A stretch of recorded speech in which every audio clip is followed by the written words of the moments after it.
আমি আজকে আপনাদের দেখাবো যাদের মাথার চুল উঠে যায় বা পড়ে যায়, ভেঙে যায় এবং হেয়ার ফল। গাছটা হলো আমাদেরকে বলা হয় পান পাতা গাছ, বা এক এক এলাকায় এক এক রকম ভাষায় ব্যবহার করে। এই পান পাতা গাছের রস, ডাঁটা এবং পাতার রস একসঙ্গে বেটে নেবেন।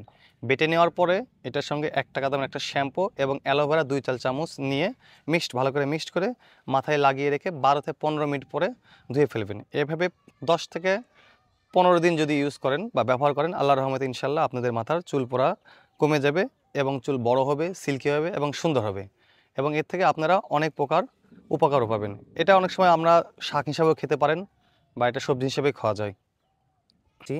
এই গাছটি হলো হাজার হাজার অ্যান্টিঅক্সিডেন্টে ভরা। এই গাছের পাতা সুন্দর করে বেটে নিয়ে, পাতা এবং ডাঁটা বেটে নেওয়ার পরে যে রসটি বের হবে, অ্যালোভেরা 2 চামচ পরিমাণ নেবেন এবং একটা শ্যাম্পু নিয়ে এটাকে ভালো করে মিক্সড করার পরে এটা আপনার একটানা 7 থেকে 12 দিন যদি মাথায় লাগানো যায়, তাহলে ইনশাল্লাহ আল্লাহর রহমতে আপনাদের চুল পড়ার সমাধান হয়ে যাবে ইনশাল্লাহ।